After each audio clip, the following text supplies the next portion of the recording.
Hello everyone, मैं नीलम तिवारी आप सभी का मैग्नेट ब्रेन्स में बहुत बहुत स्वागत करती हूँ। मैग्नेट ब्रेन्स एक ऐसे चैनल है जहाँ पर आपको किंडरगार्टन से लेकर 12th क्लास तक के सारे वीडियोस बिल्कुल फ्री अवेलेबल करवाए जाते हैं। और जैसा कि आज इस वीडियो में हम आपको एक तो आपके लिए अच्छी खबर है कि क्लास 12th की संस्कृत के भी यहाँ पर आपकी शुरुआत करवाई जा रही है मैग्नेट ब्रेन्स चैनल पर।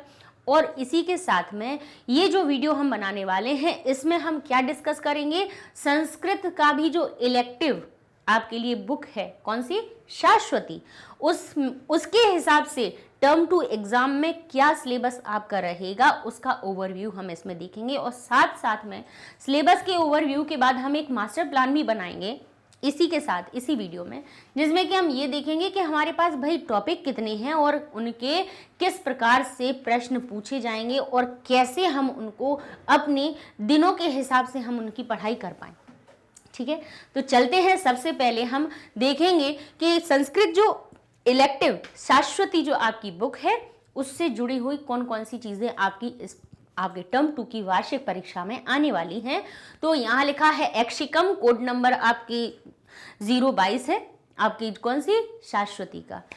और कक्षा द्वादशी में 20 और 21 का जो सिलेबस रहने वाला है वो भी कैसा, वार्षिक परीक्षा या संशोधित पाठ्यक्रम, यानी वार्षिक परीक्षा के लिए क्या करना है, जो संशोधित करके दिया है, पूरा नहीं पढ़ना है, उनने संशोधन कर दिया है, उसमें से कम कर दिया है, रिड्यूस कर दिया है कि अब आपको इतना ही पढ़ना है टर्म 2 में।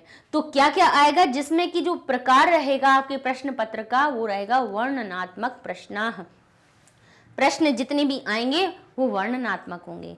अभी टर्म 1 में हमने कैसे किए थे, बहुविकल्पीय प्रश्न, आप लोग सभी को कैसे आए थे, बहुविकल्पीय प्रश्न पत्र आया था जिसमें एमसीक्यू बेस्ड आपके सारे क्वेश्चन थे।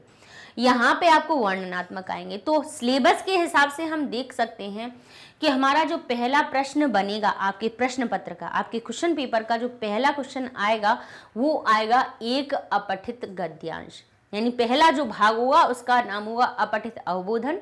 उसका पहला प्रश्न जो बनेगा उसमें क्या होगा, 80 से 100 शब्द परिमितः गद्यांश सरल कथा हुआ, यानी 100 से 80 शब्दों की एक सरल कथा या गद्यांश दे दिया जाएगा। उस गद्यांश में से आपको क्या करना होगा, उस गद्यांश से जुड़े हुए कुछ प्रश्न होंगे जो कैसे होंगे, आपके एक पदेन पूर्ण वाक्यन, एक पद से ऐसे प्रश्न होंगे जिनका उत्तर आपको एक पद में देना हो, और ऐसे भी प्रश्न होंगे जिनका उत्तर आपको पूर्ण वाक्य में देना हो। प्रश्न द्वयम, ऐसे आपके 2 प्रश्न आएंगे। ये 2 बार चीजें लिख गई हैं, आप इसको एक बार कर लीजिए कि आपके 2 प्रश्न आ जाएंगे जो कि एक पद में उत्तर लिखने के लिए आएंगे, 2 प्रश्न आ जाएंगे जो पूर्ण वाक्य में आपको उनका उत्तर लिखना पड़ेगा। फिर इसके बाद जो तीसरा प्रश्न आएगा उसमें लिखना होगा आपको समुचित शीर्षक प्रदानम, आपको उस गद्यांश का आपको कौन सा अच्छा शीर्षक लग रहा है, टाइटल आपको क्या लग रहा है, वो शीर्षक आपको लिख देना है। मतलब जिससे जुड़ी हुई उस गद्यांश में चीजें दी हुई हों उस टॉपिक को आपको उसका शीर्षक बना देना है। फिर इसके बाद जो आपके प्रश्न पूछे जाएंगे वो कौन से होंगे कि विशेषण विशेष्य का प्रयोग, उस गद्यांश में कौन सा शब्द विशेषण बन रहा है, कौन सा शब्द विशेष्य है, तो किस प्रकार से पूछ लेते हैं। अब यहाँ पे कहें एक,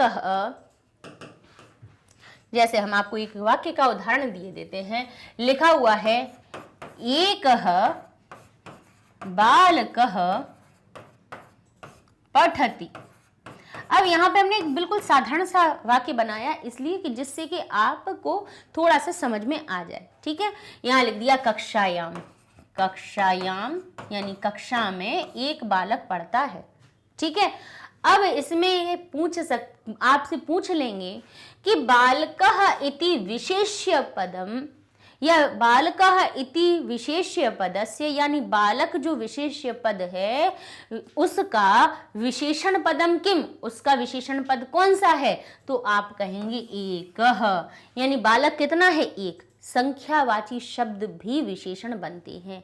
तो इस प्रकार से विशेष्य को देखकर आपसे विशेषण पूछा जा सकता है, या फिर आपसे इस तरह से भी प्रश्न बना के पूछ लिया जाएगा कि एकः इति विशेषणम पदस्य विशेष्य पदम किम, यानी एक जो विशेषण शब्द लिखा हुआ है उसका विशेष्य पद क्या है, तो आप कहेंगे बालक। एक जो शब्द है वो बालक की विशेषता बता रहा है।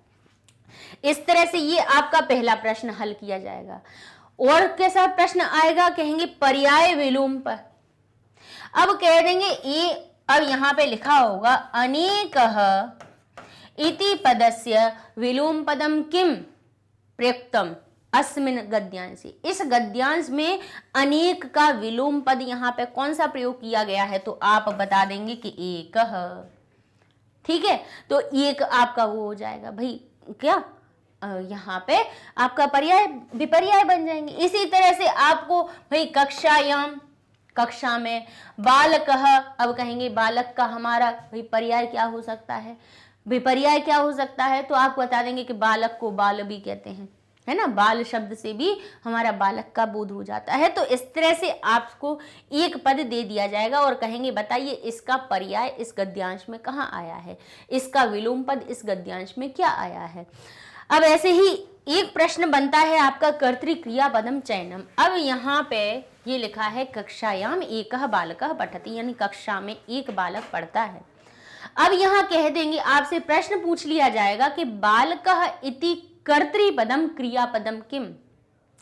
कहेंगे बालकः इति क्रियापदस्य, यानी बालक जो आपका क्रिया कर्तृपद है उसका क्रियापद क्या है, तो आप कहेंगे बालक क्या कर रहा है, पढ़ने का काम कर रहा है, तो बालकः क्रियापदम, बालक क्रियापद है। अब इसी को उल्टा कैसे पूछ सकते हैं, पूछ सकते हैं आपको कि पठति इति क्रियापदस्य कर्तृपदम किम, कि पठति जो क्रिया है उसका कर्तृपद क्या है, तो आप कहेंगे भाई पढ़ने की क्रिया कौन कर रहा है, बालक कर रहा है, तो बालक इसका कर्तृपद है। तो यहाँ पे इस तरह से आपको कर्तृक्रियापद चयनम के आपके क्या मिल जाएंगे, यहाँ पर प्रश्न पूछ लिए जाएंगे। ठीक है, अब शाश्वती हम पढ़ रहे हैं इलेक्टिव के लिए। अब इलेक्टिव की ही सारी चीजें हमें देखनी है कि इलेक्टिव यानी शाश्वती में से कौन कौन सी चीजें आपकी बनने वाली हैं। दूसरा प्रश्न जो आएगा वो होगा अच्छा, ये जो सूचना लेखन, विज्ञापन निर्माण है, संकेत आधारित अनुच्छेद लेखन है, हिंदी भाषा के अनुवाद हैं, ये सारी चीजें शाश्वती में से नहीं आएंगी, ये आपकी रचनात्मक कार्य में आएंगी। कौन सी आएंगी, रचनात्मक कार्य में, जिसमें क्या होता है कि हमें अपने अंदर से ये देखना है कि हम संस्कृत में कुछ रचना कर पा रहे हैं या नहीं, कुछ अपनी तरफ से बना पा रहे हैं या नहीं। तो उसके लिए दूसरा जो प्रश्न होगा उसमें लिखना होगा सूचना लेखनम और विज्ञापन निर्माण। या तो आपको सूचना लिखनी होगी किसी प्रकार की, भाई हमें अगर कहीं पर भी किसी चीज की सूचना देनी होती है, अग्रिम सूचना देनी होती है, तो सूचना का लेखन किस प्रकार किया जाए या फिर विज्ञापन का निर्माण कैसे किया जाए, ये दोनों ही चीजें अथवा में करके आएंगी कि या तो आप सूचना लेखन कर दीजिए किसी विषय पर या फिर आप इस विषय पर विज्ञापन निर्माण कर दीजिए। ऐसा आपको एक रचनात्मक कार्य का प्रश्न आएगा। तीसरा जो आपका प्रश्न बनेगा उसमें क्या करना होगा कि संकेत आधारितम अनुच्छेद लेखनम। संकेत आधारित यानी आपको कुछ शब्द दे दिए जाएंगे, कुछ पद दे दिए जाएंगे, वो आपके एक तरह से संकेत होंगे और कहेंगे इसके हिसाब से आप अनुच्छेद लिखिए। जैसे कि अगर हम कुछ शब्द आपको बोलें, जैसे हमने अभी कहा पर्यावरणम, क्या बोला हमने, पर्यावरणम, फिर हमने कहा वृक्ष कर्तनम, फिर हमने कहा वृक्ष, ठीक है, वृक्ष संरक्षणम, पर्यावरण संरक्षणम, और क्या देते हैं जल प्रदूषणम, वायु प्रदूषणम। अब जब हमने ये आपको बोला तो आपके मन में इन शब्दों को सुनने से क्या आया मन में, कि अब आपको जो अनुच्छेद लिखना है वो कैसा लिखना है, किस विषय के हिसाब से लिखना है, पर्यावरण के हिसाब से, जिसमें आपको वनों की कटाई के, पेड़ों की कटाई के लिए या अपना जो प्रदूषण होता है उसके हिसाब से आपको अनुच्छेद लिखना है। तो इस प्रकार से संकेत दे दिए जाएंगे, उसके आधार पे आपको अनुच्छेद लिखना होगा। ठीक है, प्रदत्त तथ्य सहायन, प्रदत्त जो सहायक दिया होगा वहां पे शब्द दिए होंगे उसके हिसाब से आपको अनुच्छेद बना देना है।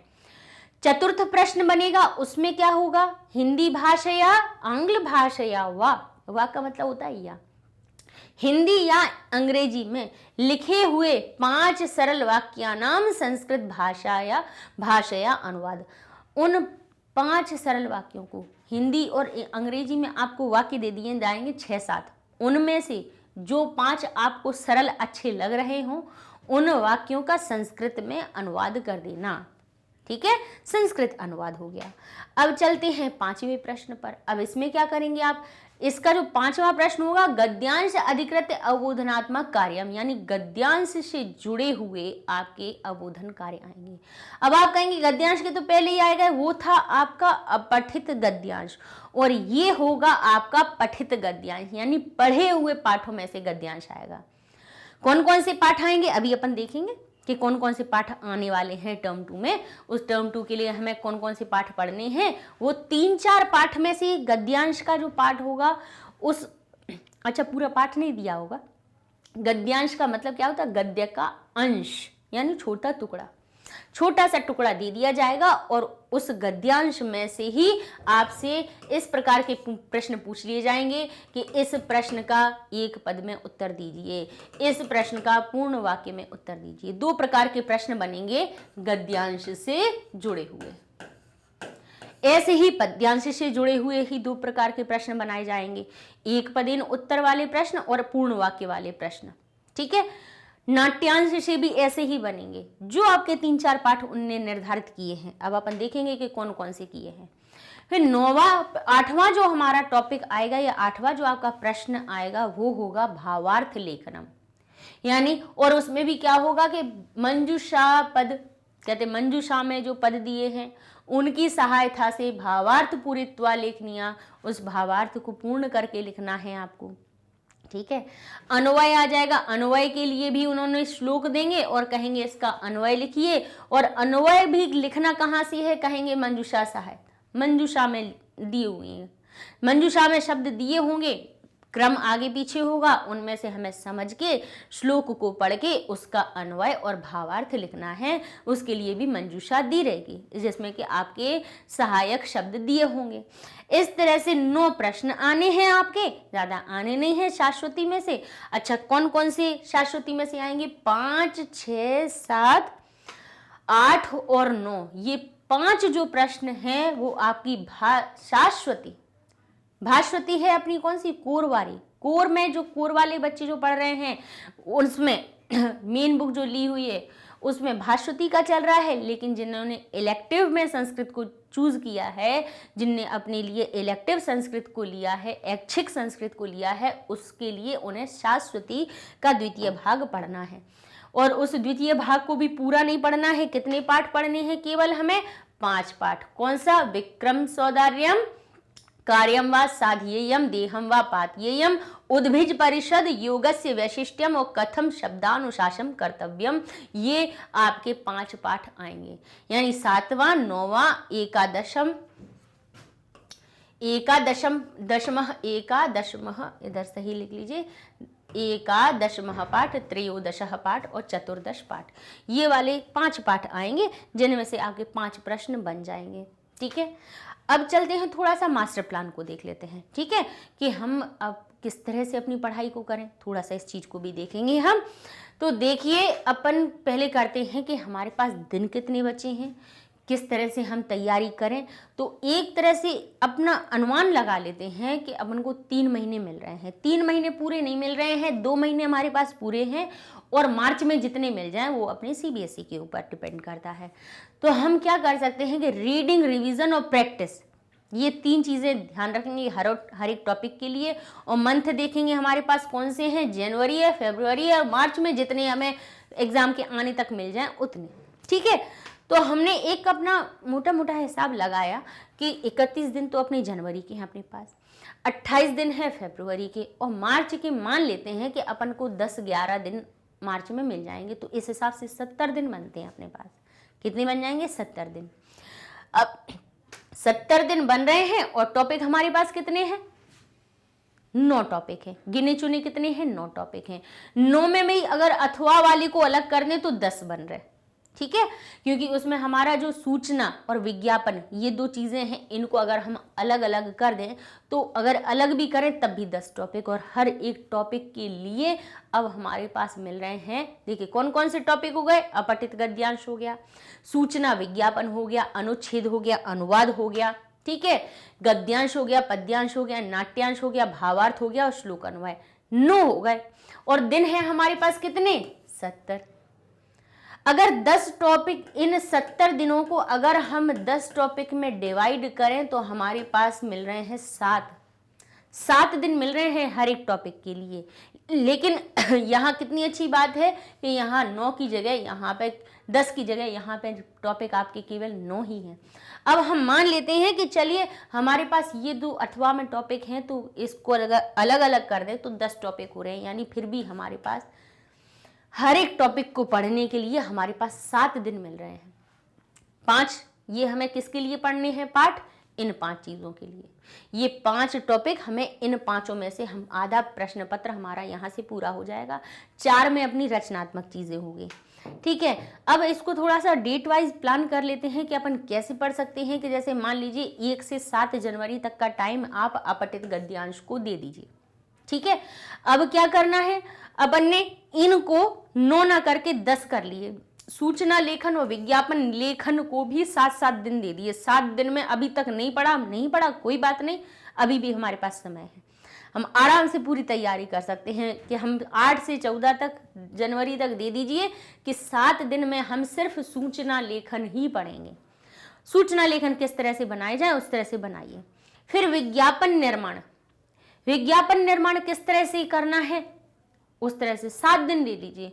1 दिन पढ़ लीजिए 2-4 तरह के, 2 दिन आप उसकी रिवीजन कर लीजिए, 2-3 दिन प्रैक्टिस कर लीजिए। देखिए 7 दिन कितने सारे होते हैं। और डेली 1-1 घंटा दे दीजिए। हम ये नहीं करें बहुत सारा टाइम दे दीजिए, आप पूरे 24 घंटे में से 1 घंटा दे दीजिए।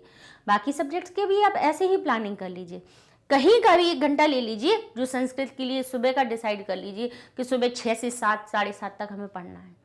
6 से 7 भी 1 घंटे भी पढ़ लोगे ना तो आपके हर एक टॉपिक 7 दिन में पूरा हो जाएगा। फिर इसके बाद 22 से 28 जनवरी तक जैसे अनुच्छेद लेखन पढ़ लीजिए। 29 से 4 फरवरी तक फिर अनुवाद कर लीजिए। अच्छा, ये अनुवाद अगर आपने अच्छा कर लिया, हम तो कह रहे हैं कि इसको आप अपठित गद्यांश के बाद पहले अनुवाद करना सीखो 6-7 दिन। ये करना सीख जाओगे तो आप सूचना भी लिखना भी सीख जाओगे, आपको विज्ञापन निर्माण करना अच्छे से आ जाएगा, आप अनुच्छेद लेखन भी सीख लेंगे। तो अपठित गद्यांश के बाद आप अनुवाद को शुरू कर दीजिए कि अपठित गद्यांश हमने कर लिया, अब हमें अनुवाद करना सीखना है। 6-7 दिन पूरे दिन में हर एक टॉपिक तरह का अनुवाद करना सीख लीजिए कि कारकों को कैसे जोड़ा जाता है, कर्ता के साथ क्रिया कैसी जोड़ी जाती है। अनुवाद की आपको हमारी चैनल्स पे हमने जो 6, 7, 8 के लिए सबके लिए बताए हैं, 9, 10 के लिए आप अनुवाद सीखिए। हम तो कह रहे हैं किसी का मत देखिएगा, आप 6th क्लास का देख लीजिए वीडियो। 6th क्लास में हमने इतने बेसिक से छोटे से वाक्य से बनाना शुरू करवाया है। जब हम छोटे से ही वाक्य बनाना शुरू करते हैं तब फिर बड़े भी हमारे लिए आसान बन जाते हैं, है ना। सारे कारकों का प्रयोग सिखाया है कि कैसे हम कारकों को जोड़कर हम अपने वाक्य बनाते हैं। तो इस तरह से भाई पहले तो अनुवाद कर लीजिए, जिससे कि ये चीज़ें रचनात्मक ये चीज़ें हैं ना, ये आपके लिए आसान हो जाएंगी। फिर शुरू कर दीजिए कि 5 फरवरी से अब हम समय दे रहे हैं गद्यांश के लिए। फिर गद्यांश पढ़ लिए, ले देखिए 5 पाठ हैं, है ना। एक गद्यांश के 2 पाठ अगर हैं भी तो भाई 7 दिन में हमने डिवाइड कर लिए कि 3 दिन में 1 पाठ, 3 दिन में 1 पाठ। 3 दिन बहुत होते हैं 1 पाठ के लिए, आराम से याद हो जाएगा आपको। ऐसे ही पद्यांश के लिए भाई 7 दिन दे दिए, नाट्यांश के लिए 7 दिन दे दिए। 5, अब सोचिए 5 हमारे कितने पाठ के लिए आपको 21 दिन मिल रहे हैं। 5 पाठों के लिए केवल 5 पाठ पढ़ने हैं। और ये भावार्थ और अन्वय में भी जो आपका पद्यांश वाला हो गया, ये पद्यांश वाला पाठ पढ़ने से आपको भावार्थ और अन्वय ये सारी चीजें आपकी कवर हो जाएंगी। तो ये मान लीजिए आपको कितने, ये 1, 2, 3, 4, 5 और 6, ठीक है। अगर ये 4, 5, 6 टॉपिक देखे जाए तो ये सब 5 पाठों से, यानी आप तो ये मान लीजिए कि हमें 5 फरवरी से 11 मार्च तक 1 महीने से भी ज़्यादा मिल रहा है टाइम। इतने में केवल हमें भास्वती के 5, जो हमारी शाश्वती किताब है, भास्वती हमारी कोर में चलती है, शाश्वती के 5 पाठों को इन्हें हमें 1 महीने में पूरा करना, और ये 30 दिन बहुत होते हैं करने के लिए। इस हिसाब से अगर हम पढ़ाई करेंगे तो हमारे हर समय हर एक टॉपिक सही समय से पूरा हो जाएगा और ये नहीं रहेगा कि आपको लास्ट टाइम पे घबराहट हो किसी चीज़ के लिए कि अब हम क्या करें, क्या क्या पढ़ लें। क्योंकि भाई एग्ज़ाम टाइम पे प्रेशर सिर्फ एक ही सब्जेक्ट का नहीं होता है। हमने बायो लिया है, हमने मैथ्स लिया है, हमारे पास केमिस्ट्री भी होगी, फिजिक्स भी होगी, हमारे पास कॉमर्स भी होगा, आर्ट्स के सब्जेक्ट्स भी होंगे, जिसने जो विषय लिए होंगे सारी चीज़ें होंगी, और संस्कृत भी लिया होगा। तो कहेंगे संस्कृत एकदम से नहीं आ रही समझ में, तो उसके लिए हमने समय तो इतना बता दिया कि इतना सारा समय है आपको पढ़ने के लिए, है ना, आसानी से पढ़ सकते हैं। अच्छा, उसके लिए हम क्या बना रहे हैं आपके लिए, अब जो टर्म 2 में जो आपका पैटर्न दिया है, कहाँ पे, एनसीईआरटी में, कि ऐसे ऐसे प्रकार के प्रश्न होंगे, वैसे ही हम आपके लेसन की वीडियो बना देंगे। कौन से, अभी टर्म 2 वाले बना देंगे, टर्म 1 के अब हो चुका है, उसके बनाने से क्या मतलब, वो चीज़ें अपन आगे वाले बच्चों के लिए फिर बाद में बनाएंगे। लेकिन अभी टर्म 2 में जितने लेसन्स आने हैं 4-5 पार्ट, उनके हम चैप्टर वाइज वीडियोस बना देंगे आपके लिए, जिससे कि आपको पढ़ने में आसानी हो जाए। 1 शॉट वीडियो बना देंगे जिसमें कि अपठित गद्यांश को करना सिखा देंगे, आपको सूचना लेखन सिखा देंगे, विज्ञापन लेखन सिखा देंगे। एक ही वीडियो में सब सीख लीजिए, है ना, ऐसा नहीं एक वीडियो में अपठित गद्यांश पढ़िए तो 2-4 प्रकार के अपने अपठित गद्यांश पढ़ के और कर दिए। अच्छा, ये जो अपठित गद्यांश हुआ, ये कैसा है, कॉमन है जिसमें कि चाहे कोर वाले बच्चे लिखना हो या इलेक्टिव वाले, इन दोनों को पढ़ना, दोनों ही साथ में पढ़ सकते हो। ऐसा नहीं है कि कोर वाले ही बच्चे इसको पढ़ सकते हैं या इलेक्टिव वाले ही पढ़ सकते हैं, क्योंकि अपठित गद्यांश ऐसा होता है जिसमें तो सिर्फ हमारी प्रैक्टिस हमारे काम में आती है, सिर्फ हमारा पढ़ा हुआ ज्ञान हमारे काम में आता है, इनमें कहीं पे लिखा हुआ तो नहीं है, जिसमें हमारी समझ हमारी हेल्प करती है कि हम कितनी अच्छी तरह से किसी चीज़ को समझ पा रहे हैं और उसका उत्तर दे पा रहे हैं, ठीक है ना। अनुच्छेद लेखन में भी एक ऐसा कॉमन टॉपिक है जो दोनों में आएगा। संस्कृत अनुवाद भी एक कॉमन टॉपिक है जो दोनों के लिए समान आएगा। तो कई भाई कुछ वीडियोस ऐसे रहेंगे कि जो इलेक्टिव वाले बच्चे हों 12th क्लास के या कोर वाले बच्चे हों, दोनों के लिए हेल्पफुल रहेंगे। तो ऐसे कॉमन वीडियोस भी हम बनाते जाएंगे। सो भाई अपना देखते जाइएगा। क्लास 12th के लीजिए, ये आ गए वीडियो, ठीक है। फिर इसके बाद जब भाई अपनी एनसीईआरटी सैम्पल पेपर रिलीज करेगी, फिर अपन सैम्पल पेपर भी सॉल्व कर लेंगे कि हाँ बताइए कैसा दे रहे हो आप। उस हिसाब से भी हम अपना पूरा पढ़ के रख चुके हैं। सैम्पल पेपर जैसा आएगा वैसा हम सॉल्व कर देंगे, ठीक है। अच्छा, ये सारे वीडियोस आपको हमारे मैग्नेटब्रेन्स वेबसाइट पर भी आसानी से मिल जाएंगे। आप गूगल टैब पे जाएंगे, लिखेंगे magnetbrains.com, इंटर करेंगे, आपके सामने वेबसाइट का पेज हो जाएगा ओपन। अब यहाँ पे आप जिस क्लास को सिलेक्ट करेंगे वो ही आपके सामने ओपन हो जाएगी। मान लीजिए क्लास 10th को किया तो क्लास 10th के सब्जेक्ट्स आ गए। क्लास 12th को सर्च करेंगे तो क्लास 12th आ जाएंगे। और अभी क्लास 12th में आपको संस्कृत का अभी पेज नहीं ऐड हुआ है क्योंकि अभी तक उसके वीडियो हमने नहीं बनाए थे। अब जैसे ही हम बनाना शुरू करेंगे, जैसे 10th का यहाँ पेज दिख रहा है, आपको ऐसे ही क्लास 12th का भी संस्कृत का पेज आपको सामने आ जाएगा। आप उसको क्लिक करेंगे तो वहाँ पे आपको चैप्टर वाइज वीडियोस की लिस्ट मिल जाएगी, जिसमें आप जिस चैप्टर को क्लिक करेंगे उसके वीडियोस आपके सामने मिल जाएंगे। अभी अपन टर्म 2 के 5 पाठों को पहले बनाएंगे, उसके पहले वीडियोस आते जाएंगे, फिर बाकी के बचे हुए वीडियोस को अपन बाद में बना लेंगे, ठीक है। इस तरह से भाई ढूंढना आसान हो जाएगा तो पढ़ना आसान हो जाएगा, तो तैयारी भी आपकी अच्छे से हो जाएगी। तो पढ़ते रहिए मैग्नेट ब्रेन्स के साथ में। मिलते हैं अब अपने टर्म 2 के से जुड़े हुए वीडियोस के साथ में अगले वीडियो से। तब तक के लिए धन्यवाद।